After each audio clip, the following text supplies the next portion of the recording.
అందం వేరు, మీ భద్రత వేరు. పులి చాలా అందంగా ఉంటుంది, మీరు వెళ్ళగలరా దగ్గరికి? సింహం చాలా అందంగా ఉంటుంది, దగ్గరికి వెళ్ళగలరా?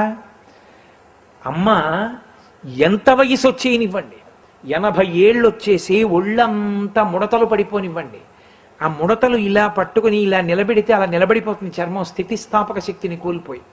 అలా అయిపోయినప్పుడు కూడా మంచంలో పడుకుని రాత్రి 10ంటికి ఇంటికి వచ్చిన కొడుకు అన్నం తిని లేచిపోతే తలమించి ముసుక్కప్పుకో పడుకున్న అమ్మ చలికాలంలో మాట అంటుంది, ఎరా నాన్న అప్పుడైపోయింది భోజనం అంటుంది. అమ్మకి తెలుసు, నువ్వు ఇలా రాత్రి ఆలస్యంగా వచ్చి అన్నం సరిగ్గా తినకపోతే ఆరోగ్యం ఏముంటుంది నాన్న, కడుపు నిండా తినరా అంటుంది. అమ్మ అంటే సర్వకాలముల యందు నీ భద్రత కోరునది.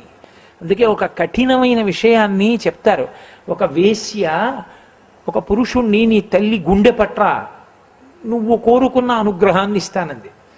ఆయన తల్లి పడుకుని ఉంటే తల్లి గుండె కోసేసి గుండె చేతిలో పట్టుకుని పరిగెడుతున్నాడు ఆ వేశ్య దగ్గరికి. గడప తన్నుకు పడిపోయాడు.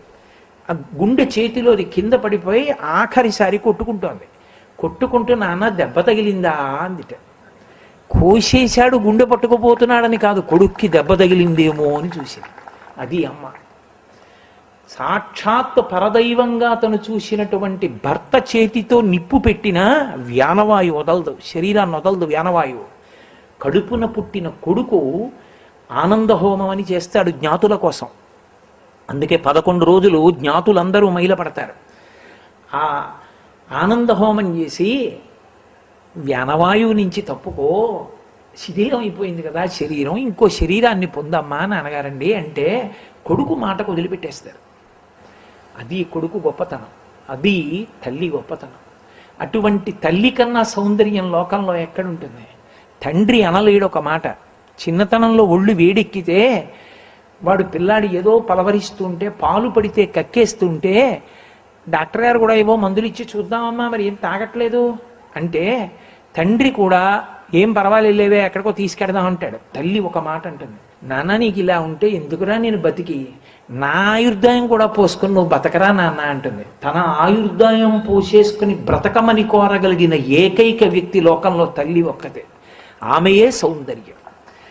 ఎవరు నీ అభ్యున్నతిని మనసారా ఆఖరి ఊపిరిలో కూడా కోరుతారో తాను వికారమును పొందినా, కడుపు పెద్దదైనా భరిస్తుంది. నిత్తురు పోయి మృత్యు సదృశమైన ప్రసవ వేదన పొందినా చూస్తుంది. తనకి పరిచయం లేనివాడు పుడితే పొంగిపోయి నిత్తురు పాలగా మార్చి పడుతుంది. తన ప్రాణ సమానమైన మంగళసూత్రం పట్టుకుని గుండెల మీద తన్ని పాలు తాగితే ఆ చిన్ని వేళ్లు విడిపించుకుని అరికాళ్ళు ముద్దు పెట్టుకుంటుంది. అమ్మ లాంటి వ్యక్తి సృష్టిలో లేదు. డౌన్లోడ్ మోజ్.